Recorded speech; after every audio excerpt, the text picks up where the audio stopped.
자, 오늘 무엇을 위해 삽니까? 라는 제목으로 말씀 생각해 보겠습니다.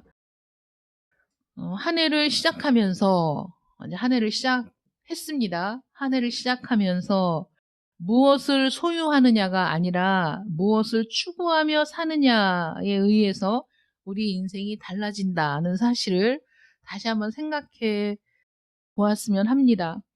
평생 권력을 추구하며 살아온 사람의 눈에는 욕망의 기운이 감돌게 되고, 또 자기가 쥐고 있는 권력이 작지 않음에도 불구하고 더 큰 권력을 얻기 위해 아마 눈이 벌게져 있을 거고, 또 돈에 집착하며 살아온 사람들은 자기가 있는 소유에 만족하지 못해서 늘 불만족하고 더 많은 돈을 끌어모을 계획을 세울 것이고, 이런 여러 유형의 사람들이 있는 가운데 우리 성도들은 이 한 해를 시작하면서 우리에게 남은 이 인생을 무엇을 추구하며 살 것인가, 어떤 것을 바라보며 살아야 할 것인가를 본문을 통해서 살펴보려고 합니다. 오늘 본문은 다니엘에 관한 이야기입니다. 다니엘이 이방의 땅에서 어떻게 살아갔는지를 우리가 한번 살펴보면서 우리 성도의 삶 역시 다르지 않다라는 사실을 생각해 보려고 합니다. 다리오 왕 시대에는 120명의 고관과 3명의 총리가 있었습니다. 다니엘은 3명의 총리 중 한 사람이었는데, 성경이 다니엘에 대해서 기록하기를 마음이 민첩하여 총리들과 고관들 위에 뛰어난 사람이었다, 이렇게 기록하고 있습니다. 그래서 왕이 그를 세워서 전국을 다스리게 하고자 했는데, 이게 사람이 너무 뛰어나면 주변의 질시와 시기를 받을 수밖에 없습니다. 그렇지 않습니까? 나보다 못난 사람은 우리가 넓은 마음으로 포용할 수 있는데, 나보다 잘난 사람을 포용하는 것은 굉장히 어려운 일이죠. 근데 다니엘이 굉장히 뛰어난 사람이었기 때문에, 더군다나 이방인이었잖아요, 다니엘이. 포로로 끌려온 사람 중에 발탁이 됐는데 총리의 자리까지 올랐고, 더군다나 왕의 신임을 얻어서 그 3명의 총리 중에 가장 위에 세우고자 하니, 그 나머지 총리와 그 고관 대작들이 얼마나 시기심에 불붙어서 그 꼴을 두고 볼 수가 없었던 거죠. 그래서 다니엘에게 반감을 품고 무슨 허물이 있나 이제 찾게 됩니다. 여러분들이 우리 국회에서 청문회를 열게 되면 정말 어떻게 저런 것까지 찾아냈을까 싶을 정도로 막 몇십 년 전 일들도 다 찾아내서 속속들이 파헤쳐서 정말 무슨 일이 있었는지 막 다 드러내고 공격하고, 이런 걸 보면서 야, 이거 잘 살아야 되겠다도 있지만 이미 지나온 시간을 어떻게 바꿀 수가 없잖아요, 사람이. 내가 20년 전에 30년 전에 정말 실수한 적이 있고 욕심을 부린 적이 있는데 지금은 그렇지 않은데, 지나간 시간을 어떻게 지울 수가 있나? 바꿀 수가 있나? 그러니까 그런 공격을 하면 고스란히 당할 수밖에 없지 않겠습니까? 그러니 이 그 고관 대작들이 이제 다니엘은 혼자고 이 나머지 사람들이 다 한편이 돼가지고 다니엘의 허물을 찾으려고 하니까 정말 뭐 하나라도 빠뜨리는 게 없이 그냥 속속들이 파헤쳐서 그 다니엘의 단점이 무엇이 있는지, 혹시 불의를 저지른 게 뭐가 있는지, 잘못하고 있는 건 무엇인지 눈에 불을 켜고 다 찾아봤는데 없었다는 거예요. 없었어. 공격을 할 빌미가 없는 거야, 다니엘에게. 어떤 허물도 찾을 수가 없었는데, 단지 그들과 다른 점이 하나 있었어요. 그게 뭐냐면 예루살렘을 향해 난 창을 열고 하루에 3번씩 기도하는 것이었습니다. 그러니까 이 정적들이 이를 빌미로 함정을 만들었어요. 다니엘에게서는 어떤 허물도 찾을 수가 없었고, 오직 그 하루에 3번씩 예루살렘으로 난 창문을 열고 기도하는 거, 이거밖에 없는데 도대체 무엇으로 다니엘을 넘어뜨릴 수 있을까 고심하다가, 넘어뜨리려면 이거밖에 없다. 그래서 그걸 빌미로 이제 왕에게 이런 상소를 하는 거예요. 왕이여, 그것은 곧 이제부터 30일 동안에 누구든지 왕 외에 어떤 신에게나 사람에게 무엇을 구하면 사자굴에 던져넣기로 한 것이니이다. 이것은 자기네들끼리 이렇게 의논을 했다는 거죠. 그런즉 왕이여 원하건대 금령을 세우시고 그 조서에 왕의 도장을 찍어 메대와 바사에 고치지 아니하는 규례를 따라 그것을 다시 고치지 못하게 하옵소서라고 이제 간청을 드린 거죠. 그러니까 고치지 못하게 한 어떤 법령에 왕의 조서를 찍으면 이건 다시는 고칠 수 없어 라는 그 규례를 따라서 이 조서에 왕의 어인을 찍고 그리고 이것이 절대로 고칠 수 없는 법규가 되게 해 주십시오 라고 이제 간청을 했던 거죠. 그게 어떤 거예요? 30일 동안에 왕 외에는 어떤 신이든 어떤 사람에게든 무엇을 구하면 사자굴에 던져 넣는 이 법을 지금 통과시켜 주십시오. 왕의 조서를 찍어서 널리 반포하게 해 주십시오. 라고 했어요. 근데 왕이 이 말을 좋게 여겨서 그냥 아무 생각 없이 도장을 찍은 거죠. 여기에 도장을 찍었어. 이런 조서가 온 나라에 반포된 것을 다니엘이 알았다는 거죠. 알 수밖에 없죠. 이 사람이 어디 무슨 시골 산속에 사는 사람도 아니고 총리 중에 한 사람이었는데 당연히 알고 있었지만 그럼에도 불구하고 여전히 예루살렘을 향해 난 창문을 열고 야 이게 두려우면 창문을 열고 기도하면 사람들이 다 볼 거 아니에요. 그럼 창문을 열지 않고 기도할 수도 있지 않았겠어요? 근데 다니엘은 여전히 이때까지 해왔던 대로 창문을 열고 기도한 거예요. 이렇게 하루에 3번씩 기도했더니 그 사람들의 레이더에 관측이 될 수밖에 없는 거죠. 왜냐하면 그때만을 잡으려고 기다리고 있었으니까. 다니엘은 아마도 10대 때 바벨론으로 끌려왔을 겁니다. 그때 죽지 않고 바벨론으로 끌려온 사람들 중에 귀족들, 전도가 유망한 젊은이들을 대거 끌고 갔었거든요. 그때 아마 다니엘과 그 세 친구들도 다 잡혀갔을 텐데 그때 끌려와서 지금은 70년 가까운 세월이 지났어요. 노인이 되었습니다. 노년이 된 다니엘에게 그 고국에서의 일들이 얼마나 흐릿한 그 기억이겠어요. 10대 때 그 기억만을 가지고 10대 때 그때 얼마나 정치적으로 열악하고 시련이 많고 이게 나라가 멸망을 당하는데 그 전에 평온했다가 하루아침에 멸망당하는 나라는 없지 않겠습니까? 여러 가지 전쟁을 겪고 막 여러 차례 침략을 당하고 이런 시간들이 지속되다가 그냥 망한 거잖아요. 그러니까 다니엘은 10대 때 이런 조국이 막 황폐해지고 전쟁에 지고 또 사람들이 죽어나가고 뭐 이런 것들을 보고 그리고 이제 끌려왔다는 거죠.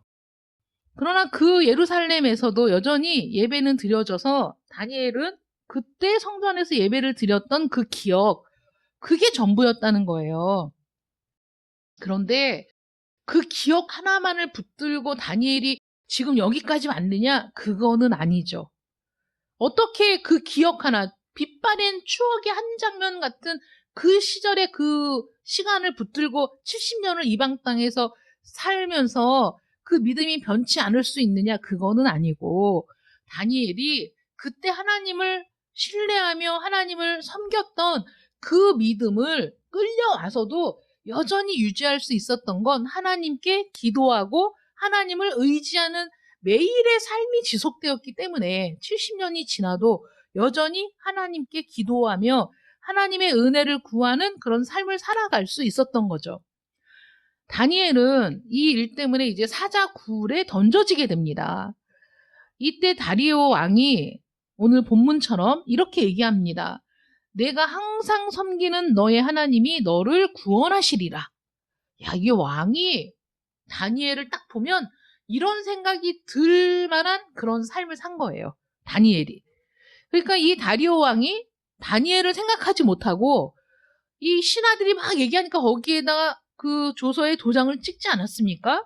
근데 도장을 찍고 나서 아, 이게 다니엘을 겨냥한 술수였다라는 걸 알았어도 이제 그 이후에는 이거 법을 바꿀 수가 없는 거예요. 왕이라도. 그러니까 이 다니엘이 이제 죽게 생기지 않았습니까? 그러니까 왕이 다니엘을 굉장히 신임했었다는 거죠. 그러니까 이 다니엘에게 와서 내가 항상 섬기던, 여러분 이방인, 하나님을 알지 못하는 이방의 왕이 그 신하였던 다니엘이 항상 하나님을 섬겼다는 것을 알고 있는 거예요. 내가 항상 섬기는, 어쩌다 한 번이 아니야. 뭐 1년에 한 번이 아니야. 매일 항상 섬기던 너희 하나님이 너를 구원하시리라. 이때 이 다리오 왕은 그것만이 유일한 붙잡을 줄이었던 거죠. 왜냐하면 다니엘을 너무 아끼는데 이제 다니엘이 또 꼼짝없이 사자굴에 던져져서 사자들의 밥이 될 상황인데, 이 상황에서 사람을 의지할 수 있겠습니까? 무엇을 의지할 수 있겠습니까? 이게 이방인의 왕이, 이방 나라들은 항상 어떤 그 우상들을 섬기지 않았습니까? 그런데 이런 상황이 되면 자기가 섬기는 신에게 그 기도를 해도 되는데, 다급하게 다니엘을 찾아와서 내가 섬기는 하나님이 너를 구원하실 것이다, 이렇게 이제 얘기를 합니다. 이방 나라의 왕이 다니엘이라는 사람을 생각할 때 떠오르는 것, 하나님을 항상 섬기는 사람, 이것이 이미지가 각인되어 있다는 거예요. 그가 그 나라에서 급료를 받고 월급을 받고 일을 하는 신하인데도 불구하고 하나님을 섬기는 사람이라는 인정을 받았다는 거죠. 여러분들 어떠십니까? 여러분들이 직장에서 일을 할 때, 어디에 가서 있을 때 하나님을 항상 섬기는 사람이라는 인정을 받습니까? 이런 정말 위기에 봉착했을 때 주변에 있는 사람들이 네가 항상 섬기는 하나님이 너를 구원하실 거야, 이런 말을 듣는다면 신앙에 있어서 성공한 인생이 아닐까 싶을 정도로 다니엘이 이렇게 인정을 받았다는 거예요. 다니엘은 이 이방의 땅을, 내가 비록 포로로 끌려왔지만 내가 이 이방의 땅을 복음으로 정복해야 되겠다, 복음으로 물들게 해야 되겠다 라고 생각한 적이 없어요. 자신이 어떻게 하나님을 믿는지 이방인들에게 보여주자라고 결심한 것도 아닙니다. 그저 나에게 주어진 이 하루하루를 충실하게 살아가는데, 하나님께 기도하고 하나님을 섬기는 일은 다니엘에게 있어서 숨을 쉬는 것과 같은 너무 자연스러운 일이었고, 그것이 남들에게 내가 하나님을 열심히 섬기고 있다는 걸 보여줘야지, 내가 하나님께 열심히 기도하고 있다는 걸 사람들에게 보여줘야지, 이게 아니었다는 거예요. 그런 보여주는 삶이 아니라 자신이 하나님과 어떤 관계를 갖고 하나님께 어떻게 기도하며 하나님을 어떻게 의지하는가가 이미 그 자신의 삶 자체였기 때문에 그것을 다른 사람들이 보고 인정한 것이지, 나의 삶을 보여주겠다라고 그 삶을 살아가는 것은 아니라는 거죠. 우리의 삶도 마찬가지입니다. 모든 사람이 높은 지위에 오르는 것도 아니고 모든 사람이 높은 권력을 갖는 것도 아닙니다. 어쩌면 우리들은 다른 사람들이 하찮게 여기는 일에 종사하고 있을 수도 있고, 어떤 의미를 찾을 수 없는 반복적인 일상을 계속해서 살고 있을 수 있습니다. 그렇지만 그런 삶을 통해서도 얼마든지 하나님을 섬기는 사람으로 드러날 수 있다는 것이죠. 어디에 있든지, 뭐 포로 생활을 하든지 감옥에 있든지 어디에 있든지, 요셉은 감옥에 갇혀서도 하나님을 섬기는 사람이라고 인정을 받았고, 그리고 다니엘은 포로로 끌려갔지만 그 가운데에서도 하나님을 향한 믿음을 지키고 결단함으로써 많은 환관장들에게 인정을 받고, 그리고 그들의 사랑을 받는 그런 존재였거든요. 어떤 환경이기 때문에 우리의 믿음을 그 환경이 좌우할 수 있느냐? 이 성경에 나타난 믿음의 선진들은 환경 때문에 믿음이 좌우되지 않았다는 걸 보여주고 있어요. 요셉도 마찬가지고, 다니엘도 마찬가지고, 다니엘의 새 친구들도 마찬가지고, 아브라함도 마찬가지죠. 우상의 도시에서도 하나님의 부르심에 순종하며 나아갔잖아요. 그러니까 환경 때문에 나는 하나님을 믿을 수가 없어, 환경 때문에 나는 하나님께 예배할 시간을 낼 수 없어 라고 하는 건 핑계에 불과하다라는 겁니다. 다니엘을 보십시오. 대부분의 시간을 출근해서 하루 종일 일하고 퇴근하는 거죠.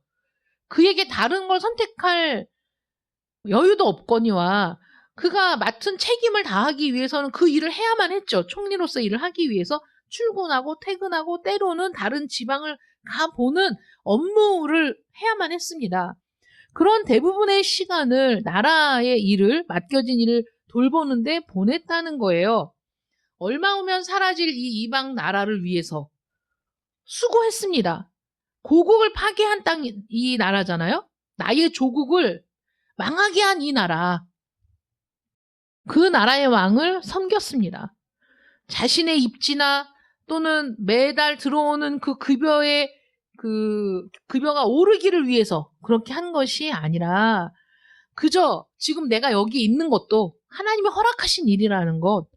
지금 우리나라가 이렇게 망해서 이렇게 포로로 수많은 사람이 끌려오게 된 것도 이미 하나님이 끊임없이 예언하시잖아요. 선지자들을 통해서 말씀하셨잖아요. 그들은 하나님께서 이들을 망하게 할 것이고 이들은 이방인의 나라에 끌려가서 종살이를 하게 될 것이라고 하나님이 여러 차례 선지자들을 통해서 경고하셨거든요. 그러니까 다니엘은 하나님과 늘 교제하고 교통하고 하나님께 기도하며 살았기 때문에 하나님께서 이스라엘을 망하게 하신 것도 유다를 망하게 하신 것도 하나님의 섭리 가운데 있는 일이고 우리가 이 땅에 보내진 것도 하나님의 섭리 가운데 일어난 일이다. 그러니까 내가 여기서 해야 될 일은 하루하루를 최선을 다해 충실하게 살아가는 거죠. 거기에서 다른 일을 도모하는 게 아니야. 하나님은 예레미야 선지자를 통해서도 그렇고 그냥 거기에서 이방 나라로 끌려갔는데 하나님이 즉시 그들을 구원해내시지 않겠다고 말씀하셨고 야 너희들은 거기서 결혼도 하고 파종하고 동물을 기르고 그리고 거기서 영원히 살 것처럼 살아 이렇게 말씀하셨거든요. 하나님이 그들을 다시 불러내실 때까지는 거기서 살아야 돼요. 그게 하나님의 뜻이거든요. 그러니까 다니엘은 그 땅에서 이방의 나라에서 맡겨주신 일을 그냥 충성되게 한 거예요. 그 땅에서 주어진 일들에 최선을 다하는 것. 그래서 매일매일을 성실하게 살아가는 것. 그러니까 그의 인생이 하나님을 섬기는 생애가 되었다. 여러분, 매일의 삶을 성실하게 살지 않으면서 나에게 주어진 일들을 성실하게 하지 않으면서 내가 해야 될 일을 하지 않으면서 어떻게 하나님의 일을 한다고 합니까? 예전에 지금은 그런 사람이 별로 없겠지만은 예전에 막 부흥회 엄청 하고 그래서 그 은혜 받았다고 부흥회마다 쫓아다니고 막 불 받았다고 하고 막 이런 분들이 그 가정을 내팽개치고 자녀들을 내팽개치고 막 집회에만 쫓아다니고 막 이런 분들이 간혹 있었단 말이에요. 본인은 이제 그게 너무 좋아서 거기 가서 막 은혜 받고 막 말씀 듣고 하는 게 본인은 좋으니까 그렇게 했지만은 결과적으로는 어떤 하나님의 영광이 되지 못한 거예요. 가정을 돌보지 않고 자녀들을 돌보지 않고 내팽개치고 막 그런 데만 쫓아다니니까 아이들은 아이들대로 가정은 가정대로 그러니까 믿지 않는 남편이 볼 때는 그런 아내를 보고 어떻게 하나님을 믿겠다고 결심을 할 수 있겠습니까? 그러니까 나에게 주어진 내 일 매일매일 내가 감당해야 될 일들을 성실하게 하는 것도 하나님의 일인 거예요. 나에게 주어진 일에 최선을 다하는 것, 성실하게 사는 것도 하나님의 일이야. 다니엘이 어떤 다른 막 지하 무슨 결사대를 조직하고 독립을 위해서 막 일을 하고 자기가 총리라는 직분을 이용해서 사람을 모으고 이런 일을 한 게 아닙니다. 그저 자기에게 주어진 일들을 최선을 다해 하면서도 오직 그 중심은 하나님. 그리고 하나님께 기도하고 하나님의 인도하심을 바라고 하나님의 뜻이 무엇인가를 기도 중에 깨닫고 이런 일의 반복이었던 거죠. 반복. 근데 그렇게 사는데 사람들이 다니엘을 하나님을 섬기는 사람라고 인정했다는 거예요. 그래서 어떤 일을 하느냐가 여러분들을 하나님의 사람으로 만드는 것이 아닙니다. 어떤 마음의 태도로, 어떤 방식으로 나에게 주어진 일을 하느냐, 이게 여러분들을 하나님의 사람으로 인정받게 하는 것이라는 거죠. 어떤 일이든지 마찬가지 아니겠습니까? 뭐 일을 아무리 잘하는 사람이라도 그 마음이 억지로 하는 거야. 싫은데 하는 거야. 속으로 막 짜증내며 하는 거야. 불평을 터뜨리며 하는 거야. 어떤 사람은 비록 재능이 부족하고 그 일을 완벽하게 잘 하지는 못하지만 하나님이 나에게 맡겨주신 일이라고 생각하고 기쁜 마음으로 해. 감사한 마음으로 해. 즐겁게 해. 여러분 어떤 것이 하나님께서 인정하시는 삶의 태도이겠습니까? 그러니까 내가 어떤 일, 얼마나 중요한 일, 얼마나 높은 직급의 일을 하느냐, 이게 중요한 것이 아니고 나에게 주어진 일을 내가 어떤 마음으로, 어떤 태도로 하느냐, 이것이 더 중요하다는 것이죠. 모든 일을 주관하시는 하나님께서 여러분들에게 지금의 환경을, 지금의 자리를, 지금의 일을 맡기셨다는 거예요. 하나님의 부르심에는 실수가 없어. 하나님의 부르심에는 후회가 없어. 여러분들을 부르신 하나님은 여러분들을 불렀다는 사실을 후회하신 적이 없고, 여러분들을 불러내셔서 여러분들에게 어떤 일을 맡기신 하나님은 그 모든 일들에 있어서 실수가 없어. 내가 그렇게 생각하면 그 당시 다니엘 시대의 많은 사람들이 이건 뭔가 착오가 있을 거야. 하나님이 우리를 이렇게 하실 수 없을 거야. 이건 하나님이 실수하신 거야. 실수하신 게 아니지 않습니까? 하나님은 말씀하셨고 실행하셨어요. 지금 여러분들을 불러내시고 여러분들에게 어떤 일을 맡기셨다. 그러면 거기에는 하나님의 실수가 없다는 거죠. 주님을 사랑하는 마음으로 그 일을 감당한다면 여러분들도 여러분들이 일부러 의도하지 않아도 하나님을 섬기는 사람으로 드러날 수밖에 없다는 겁니다. 성경은 다니엘이 어떤 부를 누렸는가, 어떤 집에 살았는가, 집이 몇 채였는가 이런 거에 집중하지 않습니다. 그가 가졌던 세상적인 영광을 말하는 것도 아닙니다. 오히려 그가 그 불신앙의 땅, 우상으로 가득한 그 외로운 땅에서 어떤 믿음으로 하나님을 섬겼는가 여기에 집중하고 있어요. 하나님이 여러분들의 삶을 볼 때에도 여러분들이 얼마나 많은 부를 누렸는가, 얼마나 큰 권력을 누렸는가 여기에 집중하는 것이 아니라 여러분들에게 주신 시간, 여러분들에게 주신 재능, 여러분들에게 주신 모든 물질, 이 모든 것들을 가지고 여러분들이 어떻게, 어떤 믿음으로 하나님을 섬겼는가 이거를 집중해서 보신다는 사실을 기억하시기를 바랍니다. 다니엘은 항상 하나님을 섬겼습니다. 이 세상이 다니엘이 하나님을 섬길 수 있도록 만만한 여건을 허락했을까요? 이 세상이 다니엘이 마음껏 하나님을 섬길 수 있도록 모든 환경을 제공해 주었을까요? 아니죠. 모든 방해, 모든 억울한 일, 또 수많은 정적들이 그를 무너뜨리기 위해서 사자굴에 던져넣는 계획을 세웠을 때 다니엘을 곤란한 지경에 빠뜨리기 위해서 세운 계획이 오직 그 사건 하나였을까요? 여러분, 그럼 우리는 너무 정치를 모르고 너무 순진한 사람이죠. 왜 그 정적들이 다니엘을 사자굴에 빠뜨리는 일 그 하나만 시도했을까요? 수없이 다른 일들도 시도했겠죠. 그런데 다니엘이 정직하고 올바른 사람이고 의로운 사람이라 다른 게 걸릴 게 없었던 거죠. 그래서 최후에 이 사자굴에 던지는 신앙을 이용해서, 그래서 하나님을 섬기는 그것을 가지고 다니엘을 위험에 빠뜨릴 계획을 세웠던 겁니다. 포로로 끌려올 때부터 겪었을 박해와 고난은 얼마나 컸을까요? 그럼에도 불구하고 여러분들 아시잖아요. 이방 신에게 제사를 드릴 때 드려졌던 고기, 그 진미를 주었을 때 다니엘은 그것을 거부했어요. 그냥 우리는 채소만 달라. 그랬더니 그 환관장이 두려워하잖아요. 왜냐하면 얘네들은 귀족의 자제들, 대성할 아이들, 포로로 끌고 왔지만 그 나라를 위해 인재로 키울 아이들인데 얘네들이 채소만 먹고 비리비리하고 병들면 왕에게 죽을 수도 있어. 책임을 맡은 사람들이. 그러니까 안 된다고 했지만 다니엘이 결단하고 그 결심한 것을 무르지 않았어요. 그래서 우리를 시험해 봐달라. 우리가 채소만 먹고도 건강하게 살고 있다는 증거가 나타나면 앞으로도 계속 그렇게 해달라 했을 때 다니엘과 그 세 친구들이 하나님의 은혜를 입고 그들이 비록 열악한 그 음식을 먹어도 그들의 피부에 윤기가 돌고 다른 아이들 못지않게 건강한 것을 하나님께서 보여주셨잖아요.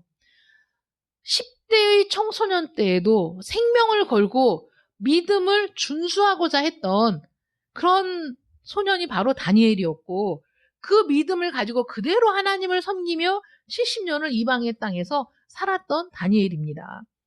그 세 친구들 얘기도 잘 아시잖아요. 풀무불에 들어갈 위험에 처해 있었지만 그리 아니하실지라도가 거기서 나온 거잖아. 그 세 친구들. 그리 아니하실지라도 하나님을 배반할 수 없어. 하나님의 이름을 부정할 수 없어. 그들을 풀무불에 던져 넣었을 때 왕이 얼마나 안타까워하면서 그들을 던져 넣었는지 아세요? 정말 너무 안타까워 죽이고 싶지 않아 어쩔 수 없이 풀무불에 던져 넣었잖아요. 근데 풀무불을 7배나 더 뜨겁게 하라고 해서 던져 넣었는데 머리카락 하나 타지 않고 나왔잖아요. 하나님이 살아계심을 보여주셨죠. 그들이 어떤 믿음을 가졌기에 오직 내가 죽어도 괜찮아. 내가 여기 풀무에 들어가서 타서 시신조차 건질 수 없어도 괜찮아. 내가 살아계신 하나님을 섬기는데 그것이 가장 중요하다라고 고백한 것이 그 다니엘의 세 친구들의 믿음 아니었습니까? 다니엘도 마찬가지로 어떤 상황에서도 하나님과 그 어떤 것을 비교할 수 없어. 하나님을 선택함으로써 죽는다면 나는 오히려 그 죽음을 선택하겠다. 이런 믿음이 있었다는 거죠. 여러 가지 어려움이 있고 위기가 항상 있었고 악한 자들의 모험과 도전도 언제나 있었지만 그래서 하나님을 섬기기에 적합한 환경도 아니었고 그런 나라도 아니었지만 그럼에도 불구하고 그는 항상 하나님을 섬겼습니다. 다니엘이 섬긴 하나님은 살아계신 하나님이었어요. 죽은 신이 아닙니다. 돌과 나무로 깎아 만든 그런 신이 아니에요. 살아계신 하나님입니다. 하나님은 죽은 자의 하나님이 아니시고 산 자의 하나님이시죠. 여러분 다니엘이 살아계신 하나님을 섬겼는데 우리는 어떻습니까? 우리는 그저 성경에 나와 있는 그 하나님을 지금 섬기는 겁니까?